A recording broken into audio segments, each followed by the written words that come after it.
Halo, salam jumpa di channel Mari Setia. Saya Pio Sumartoyo. Melalui rangkaian video, saya mengajak kekristenan berefleksi untuk menjadi lebih setia kepada Injil. Video nomor 7 ini mengambil tema kontroversi dalam Injil bagian yang ketiga. Di video nomor 5 dan nomor 6 saya telah mendaftar 8 ayat yang seperti menyangkal keilahian Tuhan Yesus. Video ini akan membahas kontroversi nomor 1 sampai dengan nomor 4. Kontroversi pertama, Yesus duduk di sebelah kanan Allah, berarti Yesus tidak satu dengan Allah, berarti Yesus bukan Allah. Kontroversi kedua, Yesus tidak mengetahui kapan hari kiamat, berarti Yesus bukan Allah. Kontroversi ketiga, Yesus lebih kecil dari Bapa, berarti Yesus bukan Allah. Kontroversi keempat, Yesus bersyukur kepada Bapa, berarti Yesus bukan Allah. Pembahasan kita akan bertumbuh kepada pengenalan. Siapakah Yesus itu?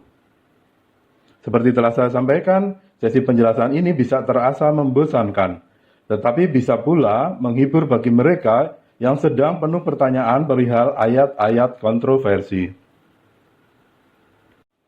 Apakah Yesus itu Allah atau Yesus itu manusia? Jawaban klasik, Yesus itu sungguh Allah dan sungguh manusia. Matius bab 26 ayat 39 yang berikut menunjukkan kemanusiaan Yesus. Kutipan, maka ia maju sedikit, lalu sujud dan berdoa, katanya, "Ya Bapakku, jikalau sekiranya mungkin, biarlah cawan ini lalu daripadaku. Tetapi janganlah seperti yang ku kehendaki, melainkan seperti yang engkau kehendaki." Dalam konteks jawaban klasik tersebut, Matius bab 26 ayat 39 menggambarkan Yesus yang sungguh manusia. Tetapi kalau sedikit kritis, nampak ada dua peristiwa di sini. Pertama, Yesus mengetahui hal beratnya penderitaan yang ia tanggung. Kedua, maka Yesus berdoa agar ia tidak perlu menjalani sengsara itu. Sekarang, ketika Yesus yang berdoa itu adalah Yesus yang sungguh manusia, menjadi pertanyaan, Yesus yang bisa mengetahui beratnya cawan penderitaan, apakah dia Yesus yang sungguh Allah atau dia Yesus yang sungguh manusia? Benarkah Yesus berubah-ubah peran sebagai Allah dan sebagai manusia? Pertanyaan pendalaman tadi sekedar untuk menunjukkan bahwa jawaban klasik tersebut mempunyai kelemahan. Bagi saya, seperti telah saya sampaikan di video nomor 1 sampai dengan nomor 4, Yesus itu sungguh Allah dan selamanya ia adalah Allah.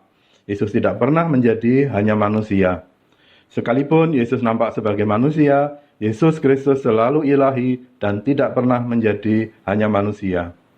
Yesus yang nampak sebagai manusia, ia adalah Allah yang sedang mengajar manusia dalam cara yang mampu diterima oleh kesadaran manusia yang berada di berbagai tingkatan iman dan tingkatan pengetahuan, dan untuk rentang waktu sepanjang keberadaan manusia. Usaha kita memahami kontroversi akan pada pokoknya berusaha mengerti apa yang Tuhan Yesus ajarkan di balik apa yang nampak sebagai kontroversi. Kontroversi ke-1, Yesus duduk di sebelah kanan Allah. Penjelasan kontroversi pertama tentang Markus bab 16 ayat 19. Tidak seorang pun melihat Allah. Markus tidak mungkin melihat Yesus duduk di sebelah kanan Allah. Artinya, Markus menulis bukan berdasarkan realita, melainkan berdasarkan pada keyakinan imannya. Karena itu, Markus bab 16 ayat 19 tidak bisa dijadikan pembenar bahwa Yesus bukan Allah. Tentang Injil Lukas bab 22 ayat 69. Saya menemukan bahwa telah terjadi salah penerjemahan dan salah tafsir yang menjadikan Lukas bab 22 ayat 69 seperti menyangkal keilahian Yesus. Ayat tersebut dalam bahasa Inggris versi www.catholic.org/Bible. But from now on, the Son of Man will be seated at the right hand of the power of God. Mari menyimak dan perhatikan bahwa Power of God telah salah diterjemahkan ke dalam bahasa Indonesia sebagai Allah yang Maha Kuasa. Menurut saya, Power of God itu lebih benar bila diterjemahkan sebagai kuasa Allah, atau keagungan Allah, atau kemuliaan Allah. Menjadi pertanyaan kemudian, apakah kuasa Allah, atau keagungan Allah, atau kemuliaan Allah mempunyai ruang yang ada di sisi kiri dan sisi kanannya? Menurut saya, tidak. Untuk itu, karena kemuliaan Allah tidak mempunyai sisi kiri dan sisi kanan, maka perlu ada tafsir makna kata di sebelah kanan. Terjemahan yang lebih tepat untuk Lukas bab 22 ayat 69 adalah, mulai sekarang anak manusia akan kembali duduk di tempat kemuliaan Allah. Di dalam koreksi itu, Yesus kembali duduk di tempat kemuliaan Allah. Itu mempunyai makna, Yesus dari menjadi manusia kembali kepada tahta kemuliaannya yang tidak lain adalah tahta kemuliaan Allah. Sebagai kesimpulan, halnya bukan tentang posisi atau tempat duduk atau keterpisahan Yesus dan Bapa. Halnya adalah tentang Yesus, Allah yang nampak sebagai manusia. Ia akan kembali kepada tahta kemuliaannya. Itu tadi penjelasan untuk kontroversi yang pertama. Kontroversi kedua, Yesus tidak tahu hari kiamat. Penjelasan, saya percaya bahwa Yesus adalah Allah. Saya percaya Yesus mengetahui semua, termasuk Yesus mengetahui kebenaran yang orang belum siap untuk menerimanya. Pada dasarnya, tidak ada yang namanya hari kiamat. Dari Injil, kita mengetahui tidak ada yang namanya hari kiamat atau hari pemusnahan. Itu hanya khayalan oleh orang yang merasa tahu, tetapi tanpa mengetahui. Mari perhatikan, Injil Matius bab 24 ayat 8. Akan tetapi semuanya itu barulah permulaan penderitaan menjelang zaman baru. Yesus mengatakan bahwa yang akan terjadi adalah peralihan kepada zaman baru, bukan suatu kiamat pemusnahan. Di samping itu, mari pertimbangkan. Yesus mengajak para murid untuk berdoa, Bapa kami.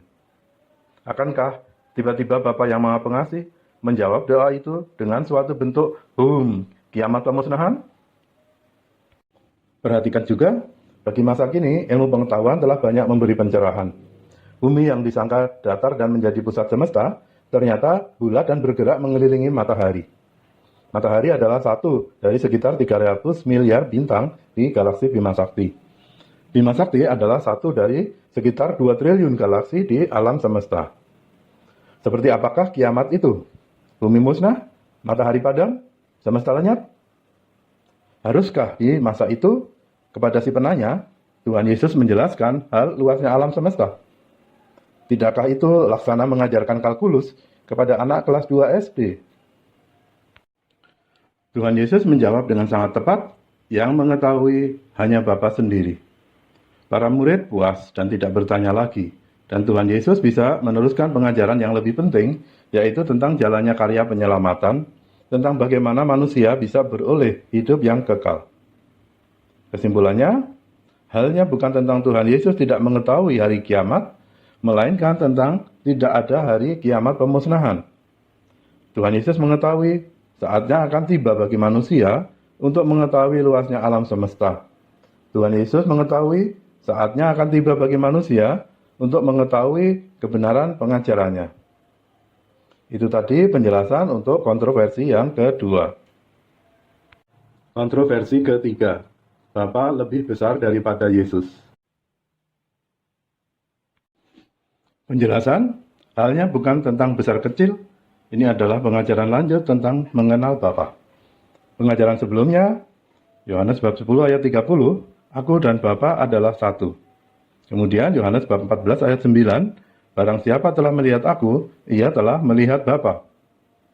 Pengajaran tersebut sangat boleh jadi telah membuat para murid keliru mengenal Bapa. Bisa jadi para murid membayangkan Bapa itu seperti Yesus yang ada di hadapan mereka. Mari mengenal lebih dalam. Saya kutip Injil Yohanes bab 4 ayat 24. Allah itu roh, dan barang siapa menyembah Dia harus menyembahnya dalam roh dan kebenaran. Saya hampir pasti bahwa orang tidak bisa membayangkan untuk mengenal Allah yang adalah roh. Demikianlah, Bapa itu tidak terbatas, tidak terselami, tidak bisa dibayangkan. Dalam konteks itu, makna pengajaran dari Aku pergi kepada Bapakku, sebab Bapa lebih besar daripada aku adalah Yesus akan kembali kepada kemuliaannya yang tak terselami. Makna pengajaran tambahannya adalah agar para murid dan kita para orang percaya membuka diri untuk menerima Yesus sebagai yang tidak terbatas. Itu tadi penjelasan untuk kontroversi yang ketiga. Kontroversi keempat, Yesus bersyukur kepada Bapa. Penjelasan, ayat ini perlu diterima sebagai pengajaran tentang syukur. Dunia ini tidak sempurna, akan selalu ada penderitaan di dunia ini. Syukur adalah ungkapan pengakuan akan campur tangan Tuhan. Tuhan Yesus mengetahui bahwa manusia tengah menjalani hidup yang berat. Untuk itu, manusia perlu mengetahui bahwa Tuhan menyediakan pertolongan. Sebagai Tuhan dan Guru, melalui Injil Lukas bab 10 ayat 21 itu, Tuhan Yesus mengajarkan bahwa ada campur tangan Tuhan, bahwa manusia tidak berkhayal tentang adanya Tuhan. Manusia tidak sendirian dalam hidupnya, manusia mempunyai pengharapan yang bukan khayalan.